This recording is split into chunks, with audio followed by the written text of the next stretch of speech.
폭군의 셰프 9회 성공개 드라마. 제한장 평온 아래의 균열. 새벽의 궁궐은 유난히 고요했다.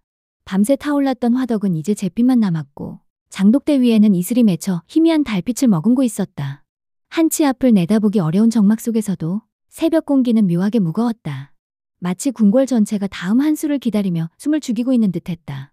연회장 한가운데 어제까지 요리와 향으로 가득 찼던 자리는 텅 비어 있었다. 그러나 그 빈자리는 여전히 전날의 잔상을 머금고 있었다. 쌀머루주에 졸여낸 갈비찜의 깊은 풍미, 술향에 젖은 고기의 부드러움은 아직도 기둥 틈새에 배어 있었다. 명나라 숙수들이 들고 온 매운 고기 요리에서 흘러나온 붉은 기름 냄새 역시 바닥돌 위에서 완전히 사라지지 못했다. 그 상들을 바라보던 이연의 시선은 차갑게 굳어 있었다. 겉으로는 고요했지만 그의 내면은 요동치고 있었다. 저 붉은 양념 원래 조선의 것이었다. 우리가 흘린 땀과 눈물로 빚은 고춧가루가 저들의 손에 의해 우리를 짓누르는 도구가 되다니. 그의 눈가에는 밤새 지새운 흔적이 어렸다. 왕으로서의 체면을 지켜야 했으나 한나라의 군주가 자신의 숙수가 당한 억울함 앞에서 분노하지 않을 수 없었다. 멀리서 수락관의 숙수들이 어깨를 맞대고 앉아 있었다. 그들의 표정은 모두 굳어 있었고 붉게 충혈된 눈은 감히 왕을 바라보지 못했다. 전날 밤에 치욕이 그대로 굳어져 마치 또 하나의 그림자처럼 연회장 천장에 매달려 있었다. 연지영은 처소 창가에 홀로 앉아 있었다. 그녀의 손에는 두툼한 붕대가 감겨 있었고 그 붕대 위로 희미하게 스며든 피가 밤새 굳어 있었다. 시린 바람이 창틈으로 스며들자 손끝이 저릿하게 떨렸다. 이 손으로 다시 칼을 잡을 수 있을까? 아니, 잡아야 한다. 설령 무너진다 해도 내가 멈추면 조선이 멈추는 거니까. 그녀의 눈동자는 붉게 물들어 있었지만 그 안에는 아직 꺼지지 않은 불씨가 깃들어 있었다. 새벽의 고요는 곧 무너질 것이었다. 판정이 내려지고 승자가 드러나고 패자가 고개를 숙이는 순간이 다가오고 있었기 때문이다. 궁궐은 숨을 삼키며 기다리고 있었다. 오늘 누군가의 밥상은 승리로, 누군가의 밥상은 상처로 기록될 것이다. 재두장 깊어지는 상처. 연회장은 얼어붙은 듯 고요했다. 장인들의 손이 닿았던 식기들은 이미 치워졌지만 오리 껍질을 바삭하게 구워내던 기름 냄새가 여전히 공기 속에 배어 있었다. 사람들의 시선은 모두 앞에 놓인 두 장의 심사표로 쏠려 있었다. 기록관이 두루마리를 들고 앞으로 나왔다.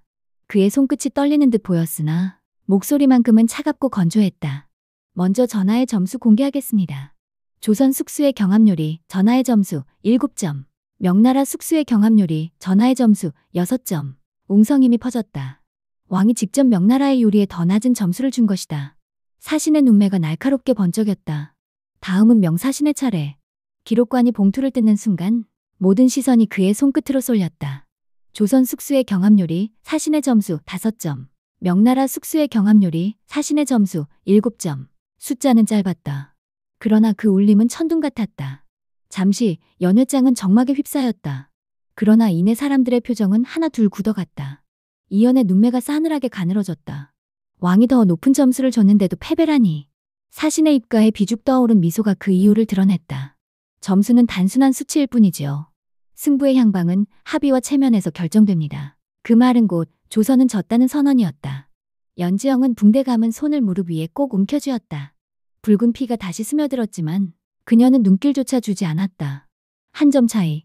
하지만 그 한 점이 이렇게 무겁게 내려앉다니. 엄봉식은 이를 악물고 바닥을 노려보았다. 그의 손끝은 떨렸고 발목은 구둣바닥을 긁어댔다. 패배라는 두 글자가 숙수들의 자존심을 질식시켰다. 궁궐의 신하들은 서로 눈치를 보며 미동도 하지 못했다. 어떤 이는 고개를 숙였고 어떤 이는 숨을 크게 내쉬며 분을 사겼다. 하지만 명사신만은 기름에 젖은 손수건으로 손끝을 닦으며 느긋한 웃음을 흘렸다. 패자의 얼굴은 언제나 아름답습니다. 왜냐하면 그 절망이 곧 승자의 기쁨이 되니까요. 그 말에 몇몇 숙수들의 눈동자가 흔들렸다. 이연의 어깨가 천천히 그러나 크게 떨렸다. 왕의 체면보다 더 무거운 것은 조선이라는 이름이 패자의 자리에 서 있다는 사실이었다. 숨조차 뱉기 어려운 순간 누군가는 고개를 떨구었고 누군가는 이를 악물었다. 그리고 누군가는 차갑게 미소를 지었다. 궁궐은 상처 입은 짐승처럼 조용히 신음하고 있었다.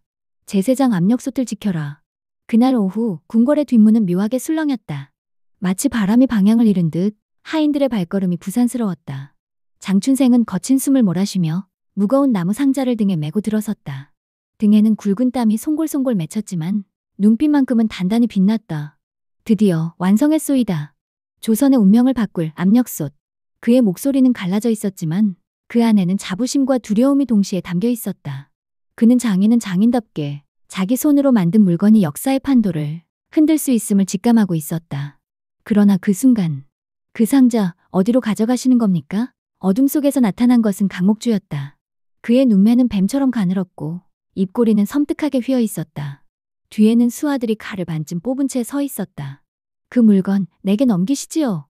국가의 대사에 어울리지 않는 장난감일 뿐이니. 장춘생의 두 손이 떨렸다. 하지만 그는 고개를 저었다. 안 됩니다. 이 압력솥은 숙수들에게 전해야 합니다. 강목주가 손가락을 튕기자 수하 둘이 앞으로 나섰다. 칼끝이 차갑게 번뜩였다. 그때 연지영이 상자 앞으로 몸을 던졌다. 붕대감은 손이 벌컥 저려왔지만 그녀는 한치도 물러서지 않았다. 이건 조선을 살릴 마지막 희망이에요. 죽어도 절대 못 져요. 피가 붕대 사이로 번져나오며 바닥에 작은 점을 찍었다. 그러나 그녀의 눈빛은 불타는 듯 선명했다. 하하, 숙수 따위가. 강목주가 비웃는 순간 쇠소리와 함께 번쩍이는 칼이 나타났다. 그 칼은 골룡포 소매 사이에서 튀어나와 강목주의 수하의 칼끝을 단칼에 튕겨냈다. 그 손 치워라. 궁궐의 공기를 가르는 낮고 단호한 목소리. 이연이었다. 그의 손에는 군왕답지 않은 그러나 분노한 사내에게는 너무도 어울리는 칼이 들려 있었다. 그의 눈빛은 불길처럼 치솟아 강목주의 눈을 곧장 꿰뚫었다. 이 물건은 내 나라의 밥상이다. 감히 손 뗄자 누구냐. 공기가 쩍 갈라지는 듯 순간이 얼어붙었다. 강목주는 이를 갈며 뒷걸음질 쳤지만 눈 속의 불씨는 꺼지지 않았다. 압력솥은 지켜졌다. 그러나 그것이 곧 더 큰 화를 불러올 씨앗임을 누구도 부정할 수 없었다. 제내장 심야의 고백. 달빛이 궁궐들 위에 은빛 강처럼 흘러내렸다. 궁 안의 모든 불빛이 꺼진 시각, 처소의 창호 너머로는 바람에 스치는 솔잎소리만이 들렸다. 그러나 그 고요는 잔잔하지 않았다. 오늘 하루의 무게가 숨죽여 앉아있는 모든 사람을 짓누르고 있었다. 이연은 망설이다가 연지영을 불렀다. 숙수, 이리 오시오. 그녀는 붕대 감은 손을 가볍게 감싸주인 채 고개를 숙였다. 살짝 스민 피냄새가 은은히 풍겼다. 한참 동안 말이 없던 이연은 마침내 입을 열었다. 내 실수다. 그 목소리는 낮고 깊고 흔들렸다. 국가의 중대사를 요리에 걸다니 내가 미쳤던 게다. 연지영은 놀라 눈을 들었다. 왕의 얼굴은 전장에서 상처 입은 장수처럼 피로와 후회로 얼룩져 있었다.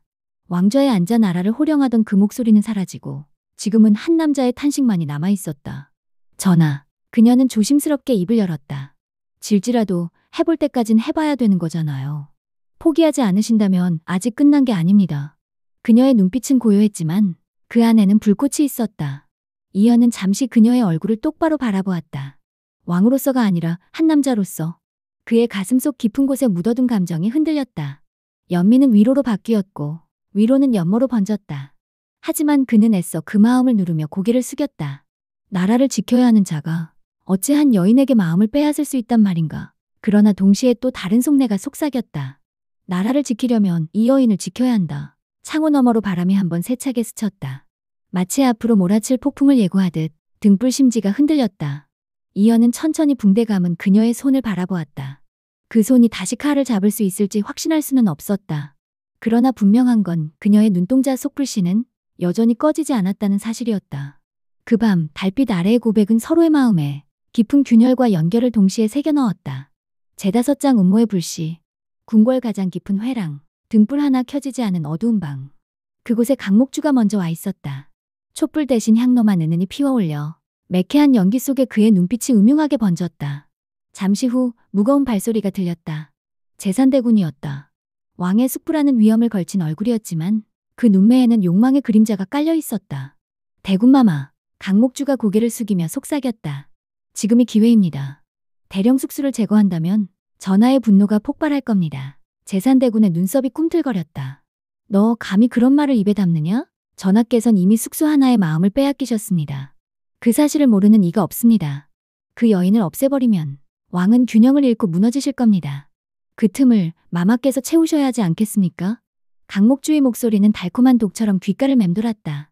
제산대군은 한동안 침묵했다. 하지만 그 침묵은 동의의 다른 이름이었다. 마침내 대군은 낮게 웃었다. 허나 함부로 손을 대면 전하께 들통날 터. 그리 단순한 수는 통하지 않는다. 강목주가 눈을 반짝이며 앞으로 몸을 기울였다. 그래서 명사신을 이용하는 겁니다. 조선을 옥죄는 조건을 내세워 대령 숙수를 공료로 달라 요구하게 만드는 것이지요. 그리 되면 피 한 방울 묻히지 않고도 그녀는 스스로 발목이 묶여 끌려가게 됩니다. 제산대군의 눈빛이 서서히 가라앉았다. 그러다 이내 입꼬리가 비틀려 올라갔다. 좋다. 그대 말대로 하자. 내가 직접 사신에게 가겠다. 향로의 연기가 허공에 흩날리며 두 사람의 얼굴을 삼켰다. 그 연기 속에는 음모의 불씨가 활활 타오르고 있었다. 제6장 역심의 그림자. 명나라 사신의 숙소, 짙은 휘장 안은 향과 술 냄새로 가득했다. 청동등잔의 빛이 일렁이며 벽에 긴 그림자를 들이우고 있었다. 그 불안한 그림자 속으로 제산대군이 조심스레 발을 들였다. 대군마마, 이 밤중에 무슨 일로? 사신의 통역관이 눈을 치켜세웠다. 그러나 제산대군은 손을 들어 말을 막았다. 사신을 직접 배워야 할 일이 있소. 잠시 뒤 커튼이 젖히며 명사신이 모습을 드러냈다. 은빛 수염을 쓸어내리며 비웃음을 흘렸다. 조선의 왕제께서 이 밤에 찾아오시다니 흥미롭군요. 제산대군은 주위를 한번 살핀 후 낮게 속삭였다. 조선을 옥죄는 조건을 완화해 주시겠습니까? 그 대신 조선의 대령 숙수를 공료로 데려가십시오. 순간 공기마저 얼어붙었다. 통역관이 눈을 크게 뜨며 사신을 바라봤다. 사신은 입꼬리를 올리며 천천히 잔을 들어 올렸다. 호, 왕의 숙부께서 직접 숙수를 내어주겠다고? 제산대군의 눈빛에는 결의와 동시에 비열한 빛이 섞여 있었다. 그 여인은 이미 전하의 마음을 흔들고 있습니다. 조선을 위해서도 나를 위해서도 반드시 제거해야 할 존재요. 사신은 잠시 그 말을 곱씹더니 천천히 고개를 끄덕였다. 좋소. 공려 하나와 조건 완화라. 황제께서도 흡족해 하실 거래로다. 허나 왕이 이를 눈치채면 어찌할 셈이오? 제산대군의 목소리가 낮게 울렸다. 전하께선 분노하시겠지. 그러나 이미 늦을 것이오. 승부는 요리에서 끝나는 게 아니라 권력에서 끝나는 법이니까. 사신은 껄껄 웃으며 잔을 기울였다. 붉은 술이 천천히 바닥에 떨어져 번졌다. 그 순간 휘장 너머로 바람이 불어와 등잔불이 크게 흔들렸다.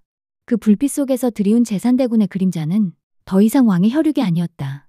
그것은 반역자의 어두운 형상이었다. 제7장 패배의 대가. 다음 날 아침 연회장은 다시금 가득 찼다. 금빛 장막 뒤로 빛이 스며들었으나 어제와는 다른 긴장감이 장내를 짓누르고 있었다. 숙수들은 차례로 늘어서 있었고 신하들은 눈치를 보며 고개를 숙였다. 명사신은 느긋하게 잔을 들고 앉아 있었다. 그의 얼굴에는 오만한 미소가 걸려 있었고 눈빛은 이미 승리자의 여유로 가득했다. 잠시 정적이 흐른 뒤 그는 천천히 자리에서 일어섰다. 전하, 어제의 경합은 모두가 보신 바와 같습니다. 패자는 값으로서 책임을 져야 합니다. 그 순간 사람들의 시선이 일제히 사신에게 쏠렸다. 그리고 그는 마침내 그 말을 내뱉었다. 조선의 대령 숙수를 공료로 내어주시지요. 연회장은 돌덩이처럼 굳어졌다. 숙수들의 얼굴이 순식간에 하얗게 질렸다. 연지영은 순간 숨이 멎는 듯 가슴을 움켜쥐었다.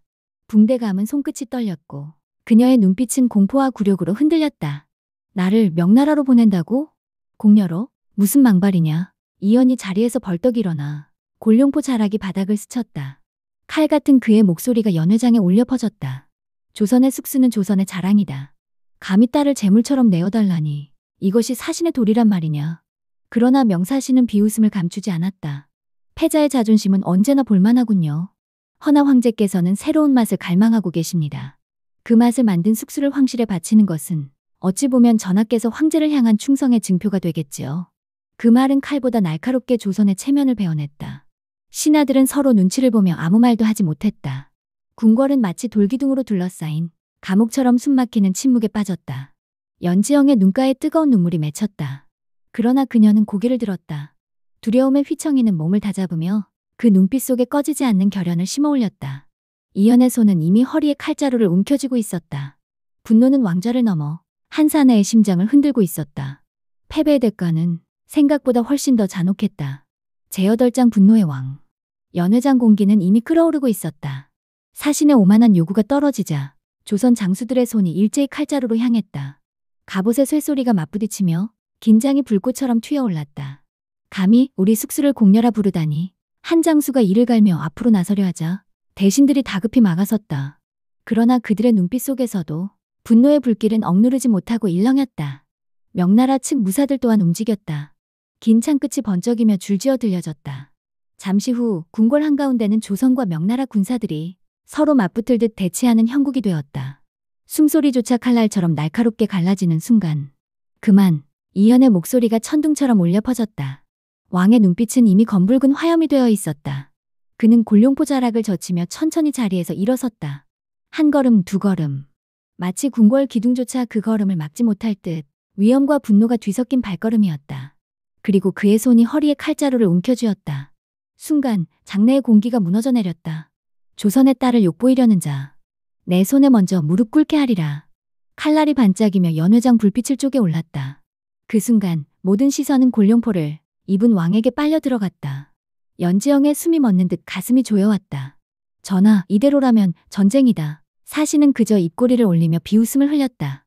왕이여, 결국 칼로 대답하는가. 조선과 명나라 두 나라의 군사들이 이제 막 서로의 목줄을 겨누려는 찰나였다. 왕의 분노는 더 이상 감출 수 없었다. 그날 골룡포를 입은 사내는 더 이상 왕이 아니었다. 분노의 화신, 칼을 든 전사가 되어 있었다. 제9장 극비의 명령. 밤은 깊었으나 궁궐의 등불은 꺼지지 않았다. 연회장의 대립은 간신히 수습되었지만 남은 것은 긴장과 두려움뿐이었다. 이현은 홀로 서 있었다. 골룡포 자락은 여전히 피처럼 붉었고 그의 손에는 칼의 잔열이 남아있었다. 그는 숨을 고르며 낮게 중얼거렸다. 내 실수다. 나라의 중대사를 요리에 걸다니. 허나 더 큰 실수는 내 옆에서 역심을 품은 자를 못 본 것이겠지. 잠시 후 어둠을 가르고 한 인물이 다가왔다. 임송재였다. 오래도록 이현의 곁을 지켜온 충직한 신하. 전하, 부르셨습니까? 이현은 잠시 눈을 감았다가 낮게 말했다. 내가 하는 말은 극비다. 그의 눈빛은 이미 흔들림 없는 검이 되어 있었다. 재산대군 그리고 강목주. 저들이 오늘 벌어진 사단의 뿌리일 것이다.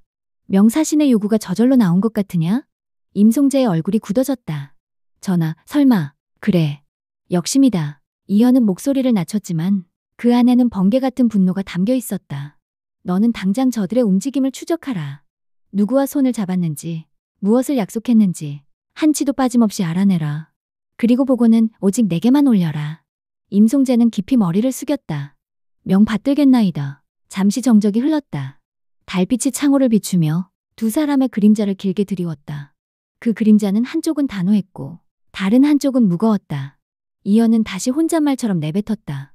역심, 설마 그 피가 내 집안에서 솟아난 것이란 말이냐. 그의 눈가에 번진 어둠은 왕이 아닌 한 남자의 고통이자 절망이었다. 그날 밤 극비의 명령은 은밀히 내려졌다. 그러나 그 명령이 곧 또 다른 피바람에 서막이 될 줄은 아무도 알지 못했다. 제10장 역제안. 새벽이 밝아오자 궁궐의 공기는 여전히 무거웠다. 전날의 굴욕은 누구의 입에서도 나오지 않았지만 모두의 가슴 속에서 끓어오르고 있었다.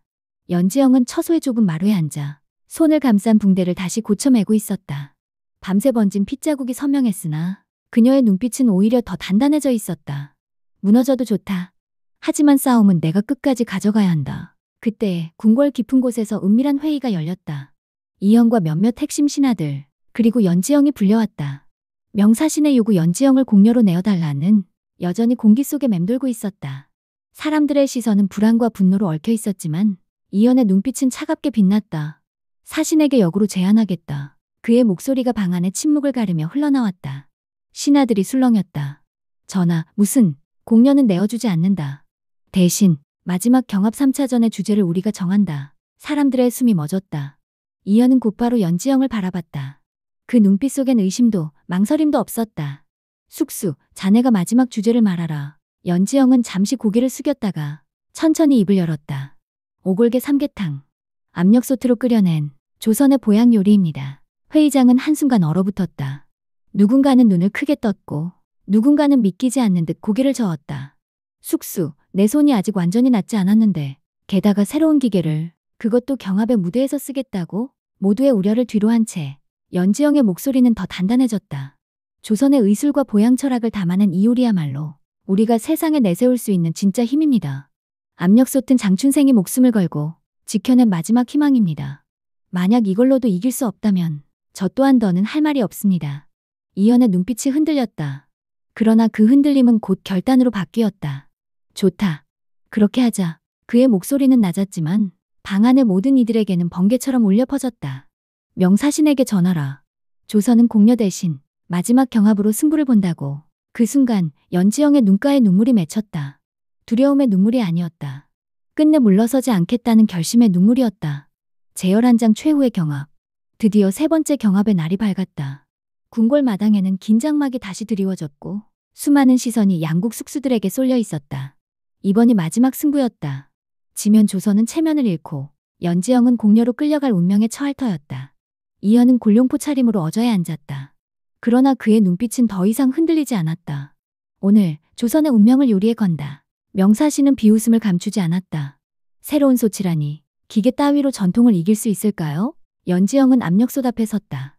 손에는 여전히 붕대가 감겨 있었지만 눈빛만은 칼처럼 예리했다. 오골계 준비되었습니다. 맥만수가 검은빛의 닭을 들어 올렸다. 붉은 눈동자와 까만 깃털이 묘하게 신성한 기운을 풍겼다. 장춘생이 옆에서 마지막으로 고개를 끄덕였다. 전하, 이 압력솥은 제 손으로 만든 겁니다. 이제부터는 숙수의 손에 달렸습니다. 그는 물러섰다. 그의 임무는 여기까지였다. 연지영은 깊게 숨을 들이켰다. 칼날이 달게 뼈를 스치자 가늘고도 단단한 소리가 났다. 피와 땀 그리고 의지가 섞인 순간이었다. 솥안에 오골개가 담기고 인삼과 황기, 대추와 마늘이 차례로 들어갔다. 거기에 맑은 물이 붙자 마치 한나라의 혼이 솥안에 담기는 듯했다. 뚜껑이 덮였다. 철제 고리가 탁 소리를 내며 잠겼다. 압력이 걸립니다. 솥에서 하얀 김이 새어나오자 모두의 시선이 솥 위로 모였다. 쉬익쉬익. 익숙지 않은 기계음이 궁궐을 메웠다. 사람들은 낯선 소리에 웅성거렸지만 연지영의 표정은 흔들리지 않았다. 이건 단순한 요리가 아니다. 수백 년 후에도 쓰일 지혜를 지금 이 자리에서 증명하는 것이다. 명나라 숙수들은 전통 방식으로 불을 지폈다. 숯불 위에 걸린 솥에서는 은은한 향이 피어올랐다. 사시는 여유로운 미소를 지으며 팔짱을 꼈다. 전통은 언제나 기계를 이깁니다. 그러나 이현은 단호히 속삭였다. 아니다. 오늘은 조선이 이긴다. 압력솥은 점점 더 빠르게 숨을 몰아쉬었다. 그 뜨거운 증기 속에서 오골개의 국물은 점점 더 진하게, 더 깊게 익어가고 있었다. 제열두장 심사와 첫 반응. 긴 상 위에 두 개의 요리가 놓였다. 한쪽에는 명나라 숙수 당백룡이 준비한 붉은 빛의 소고기찜, 진한 향신료와 기름이 자욱하게 감도는 전통 요리. 다른 한쪽에는 조선 숙수 연지영의 압력솥에서 막 꺼낸 오골개 삼계탕, 맑고 은은한 향이 잔잔하게 퍼지고 있었다. 심사관들의 손에 젓가락이 들려졌다. 궁궐 안은 숨소리조차 들리지 않을 만큼 정적이 흘렀다. 먼저 명나라 요리가 올려졌다. 붉은 소스가 흘러내리자 보는 이들조차 매콤한 향에 콧잔등이 찡해졌다. 심사관이 한 입을 뜨는 순간 묵직한 풍미와 강렬한 자극이 혀를 덮쳤다. 역시 제국의 맛이로군. 사신이 만족스러운 미소를 지었다. 다음은 조선의 차례. 맑은 국물이 작은 사발에 담겼다. 김이 피어오르며 은은한 향이 코끝을 간지렸다. 이현조차 모르게 숨을 들이켰다. 이 냄새 어머니께서 아프실 때마다 끓여주시던 탕과 닮았다. 심사관이 숟가락을 들어 국물을 한 모금 떠냈다. 뜨거운 기운이 혀를 스치자 인삼의 씁쓸함과 대추의 단맛이 동시에 퍼졌다. 그리고 마지막엔 오골개 특유의 깊은 고소함이 목을 감싸며 잔향을 남겼다. 이 맛은. 심사관의 눈이 커졌다. 순간 장내가 술렁였다. 사신도 마지못해 숟가락을 들었다. 국물을 삼킨 그의 얼굴에 잠시 미묘한 그림자가 스쳤다. 그가 아무 말 없이 숟가락을 내려놓자 긴장감은 극에 달했다. 연지영은 붕대 감은 손을 무릎 위에 올린 채 고개를 숙였다. 이게 마지막이다. 부디. 이현은 어저에 앉아 모든 시선을 한 몸에 받으며 끝내 말없이 두 눈을 감았다. 하늘이여, 조선을 저버리지 말라. 그리고 기록관의 목소리가 울려 퍼졌다. 점수 발표는 잠시 후에 있겠습니다. 장내는 다시 정적에 잠겼다. 그러나 그 정적 속에는 이미 무언가 터지기 직전의 긴장감이 웅성거리고 있었다. 제열세장 최종 점수 발표. 궁궐마당, 하늘은 먹구름이 몰려들 듯 어두워지고 있었다. 사람들의 심장은 북소리처럼 요란하게 뛰었다. 기록관이 떨리는 손으로 첫 번째 점수를 펼쳤다.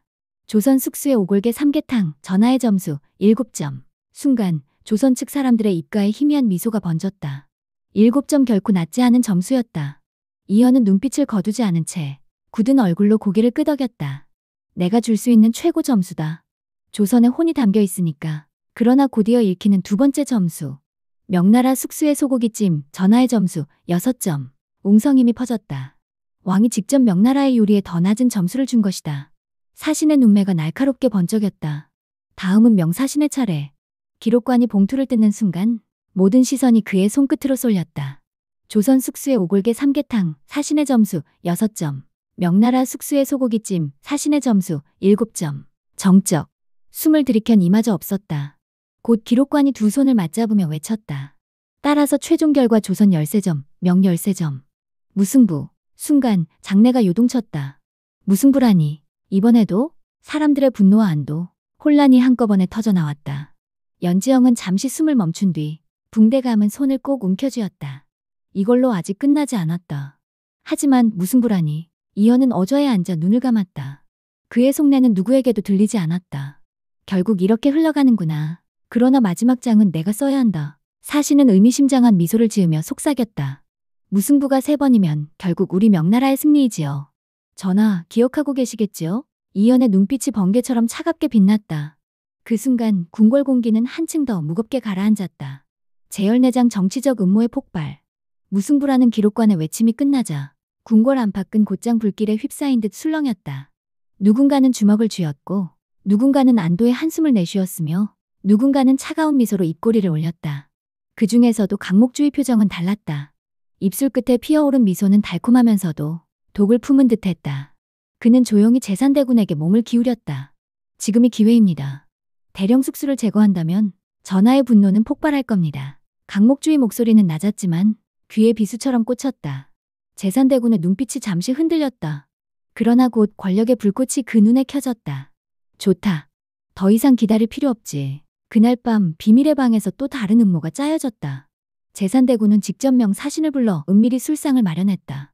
사신은 잔을 기울이며 피식 웃었다. 이제 무승부는 2번이요. 한 번 덜하면 곧 우리 명나라의 승리라 했지요. 제산대군은 일부러 술을 따르며 낮게 속삭였다. 조건을 완화해 주십시오. 대신 연지영을 공녀로 데려가십시오. 황실의 요리사로 말입니다. 순간 사신의 눈빛이 번쩍였다. 그대가 직접 내놓는 제안이라면 황제께서도 흡족해 하시겠지. 그 순간 방 안의 촛불이 심하게 흔들렸다. 강목주는 만족스러운 미소를 지으며 덧붙였다. 대령숙수 하나쯤은 희생되어야 나라가 흔들립니다. 그것이 바로 우리 뜻이자 전하를 무너뜨릴 열쇠지요. 그들의 음모는 점점 더 짙어졌다. 궁궐의 깊은 밤, 그 불온한 속삭임은 마치 뱀처럼 기어나와 궁궐 전체를 조용히 휘감았다. 제열 5장 이연의 분노와 은밀한 지시. 다음 날 아침 명사신은 공석상에서 폭탄 같은 말을 꺼냈다. 무승부가 2번 이어졌습니다. 전하께서 친히 약조하셨듯 3번 무승부가 되면 조선은 패하는 것이지요. 그러니 조건을 완화해드리겠습니다. 단, 조선의 숙수 연지영을 우리 황제의 공녀로 바쳐주십시오. 궁궐은 순식간에 얼어붙었다. 연지영은 입술을 깨물며 시선을 떨궜다. 모든 신하들이 술렁였고 어떤 이는 분노로 자리에서 벌떡 일어나려 했다. 그러나 이연은 천천히, 아주 천천히 자리에서 일어섰다. 골룡포 자락이 바닥을 스치며 퍼져나갔다. 내 말은 곧 조선의 혼을 빼앗겠다는 것이냐. 그의 목소리는 낮았지만 번개처럼 날카롭게 장내를 갈랐다. 명사신은 태연히 미소를 지었다. 혼이든 무엇이든 황제께선 맛을 원하십니다. 그 숙수의 솜씨는 이제 조선 것이 아니라 제국의 것이어야 하지 않겠습니까? 그 말이 끝나자 장내 공기는 폭발 직전처럼 흔들렸다. 양쪽 무사들이 동시에 검을 움켜쥐었고 언제라도 피를 흘릴 듯한 긴장이 팽팽하게 당겨졌다. 연지영은 순간 이연을 바라봤다. 그의 눈빛은 차갑고도 깊었다. 저분이 나를 지키려 하나? 아니면 나라를 위해 버리려 하나? 그날 밤 이연은 비밀리에 임송재를 불러들였다. 촛불이 바람에 일렁이는 방 안. 그의 얼굴은 고독 속에서 더욱 매섭게 빛났다. 내가 하는 말은 극비다. 이연의 목소리는 낮았지만 단호했다. 임송재가 곧장 머리를 조아렸다. 명하소서, 전하. 역심, 설마. 제산대군과 강목주, 그 둘의 속을 캐라. 그들의 입에서 직접 증거를 얻어오라. 단, 아무도 몰라야 한다. 이연은 잠시 눈을 감았다. 그리고 아주 낮게, 그러나 분명히 속삭였다. 조선을 배신한 자는 내 손으로 베리라. 그 순간 바람에 촛불이 꺼졌다. 어둠 속에서 이연의 눈빛만이 날카롭게 살아있었다. 제열 6장 임송재의 밀행과 추적. 깊은 밤, 달빛은 궁궐 담장을 은빛 칼날처럼 비추고 있었다. 임송재는 검은 도포를 걸친 채 그림자의 몸을 숨겼다. 그의 걸음은 가볍고 소리는 없었지만 눈빛만큼은 매서웠다. 전하께서 말씀하셨다. 제산대군과 강목주, 반드시 그들의 속내를 밝혀내야 한다. 그의 발걸음은 자연스레 동궁 깊숙한 별채로 향했다. 그곳은 제산대군이 은밀히 드나드는 장소로 알려진 곳이었다. 문틈 사이로 새어나온 등불 아래 두 남자의 낮은 목소리가 흘러나왔다. 명사신이 흔쾌히 받아들이더군. 제산대군의 음성이었다. 역시 공녀 하나 바치는 게 뭐 그리 대수겠습니까? 강목주의 목소리에는 독이 가득 섞여 있었다. 연지영을 내어주면 조선의 체면은 무너지고 전하는 더 이상 왕좌를 지킬 수 없을 겁니다. 그 틈에 우리가 제산대군이 잔을 들어올리며 말을 받았다. 왕위는 결국 내 손에 들어오리라. 찰칵. 임송재의 주먹이 저도 모르게 쥐어졌다. 그러나 그는 소리조차 내지 않았다. 잠시 후 두 사람은 더 낮은 목소리로 속삭였다. 내일 밤 사신에게 최종 약속을 전하자. 그래, 그리고 대령 숙수는 그 전에 없애버려야 한다. 이연이 아무리 지키려 해도 숙수 하나 없애는 건 일도 아니지. 그 순간 임송재의 눈빛이 매섭게 빛났다. 증거는 확보됐다. 이제 전하께 보고만 하면 된다. 그러나 몸을 돌리려는 순간 낮게 웃는 강목주의 목소리가 어둠을 가르며 흘러나왔다. 거기 누구요? 순간 방 안에서 등불이 꺼졌다. 어둠 속에 칼날이 번쩍이며 날아왔다. 임송재는 재빠르게 몸을 굴렸다. 담장 위로 솟구친 그의 실루엣 뒤로 칼끝이 허공을 가르며 불꽃을 튀겼다. 쫓아라. 제산대군이 고함쳤다. 궁궐의 어둠 속에서 발소리들이 쏟아져 나왔다. 그러나 임송재는 이미 담을 넘어 사라지고 있었다. 그의 가슴에는 전하의 한마디가 떠올랐다. 내가 하는 말은 극비다. 제열 7장 보고와 분노. 동틀 무렵 궁궐은 안개처럼 고요했지만 그 속엔 피비린내 같은 긴장이 스며 있었다. 임송재는 밤새 달려온 흔적이 역력했으나 곧장 어조 앞으로 나아갔다. 이현은 골룡포 차림으로 앉아 있었고 손가락 끝은 떨리고 있었다. 그 떨림은 분노 때문인지 두려움 때문인지 누구도 알 수 없었다. 말하라. 본 것은 모두 숨김없이 전하라. 이현의 목소리는 칼날처럼 날카로웠다. 임송재는 깊이 절한 뒤 낮게 입을 열었다. 전하, 제산대군과 강목주 두 사람이 어젯밤 밀담을 나누었습니다. 연지영 숙수를 명나라의 공녀로 바치고 그 대가로 조선의 공물 조건을 완화받기로. 이현의 두 눈이 불길처럼 번쩍였다. 임송재는 이어 고개를 숙이며 덧붙였다. 또한 그들이 대령 숙수를 제거할 계획을 꾸미고 있음을 직접 들었습니다. 순간 공기가 얼어붙었다. 궁궐 안의 모든 신하들이 숨을 멈췄다. 역심. 이현은 이를 악물며 속삭였다. 그의 손끝이 골룡포 자락을 꽉 움켜쥐었다. 설마 내 혈육이, 내 숙부가 이런 흉계를 꾸몄단 말이냐? 그의 눈동자는 흔들렸지만 이내 매서운 불꽃으로 변했다. 아니, 더는 흔들리지 않겠다. 나라를 팔아먹는 자는 내 친족이라도 용서치 않겠다. 그 순간 연지영이 마루 끝에서 조심스럽게 나섰다. 전하, 제 잘못도 있습니다. 저 때문에 나라가 흔들린다면 제가 떠나겠습니다. 그 말에 이현은 벌떡 일어나 그녀의 어깨를 붙잡았다. 아니다. 내 잘못이 아니다. 이건 나의 실수다. 국가의 중대사를 요리에 건 나의 어리석음 때문이다. 그의 눈빛이 붉어졌다. 그러나 그 속엔 단호한 결의가 깃들어 있었다. 송재야. 예, 전하. 오늘부로 제산대군과 강목주의 뒤를 계속 추적하라. 증거를 모아라. 반역의 뿌리를 이 자리에서 뽑아내겠다. 임송재는 굳게 고개를 끄덕였다. 그리고 이현은 천천히 창밖을 바라봤다. 하늘은 붉게 물들어 있었다. 그 붉음은 마치 곧 피로 젖을 듯 불길하게 번지고 있었다. 제18장 연지영 암살 시도. 밤 궁궐의 달빛은 검게 죽어 있었다. 바람조차 숨죽인 듯 처마 끝에 매달린 등불만 위태롭게 흔들렸다. 강목주는 제산대군과 마주 앉아 있었다. 그들의 얼굴은 술기운에 붉게 물들어 있었지만 눈빛만큼은 맑고 차갑게 빛났다. 내일이면 모든 게 끝날 거다. 강목주가 술잔을 비우며 말했다. 연지영, 그 계집만 사라지면 전하는 미쳐 날뛰게 될 게다. 혼란 속에서 제산대군, 당신이 왕좌에 앉을 것이다. 제산대군은 미묘한 웃음을 지었다. 확실히 처리할 수 있겠느냐? 강목주는 소매 안에서 얇은 비수를 꺼냈다. 달빛을 받은 칼날은 뱀의 혀처럼 차갑게 번뜩였다. 내 손으로 반드시 끝내겠다. 그 시각 연지영은 처소에서 다음날 경합을 위해 재료를 정리하고 있었다. 압력솥에 뚜껑을 닦으며 속으로 다짐했다. 이 솥으로 반드시 조선을 살리겠다. 그 순간 창문이 삐걱 소리를 내며 열렸다. 차가운 바람과 함께 검은 그림자가 스며들었다. 쉭! 칼날이 공기를 가르며 번쩍였다. 연지영은 비명을 지를 겨를도 없이 몸을 돌려 피했다. 그러나 날카로운 칼끝이 팔을 스치며 피가 튀었다. 내가 강목주. 연지영이 이를 악물었다.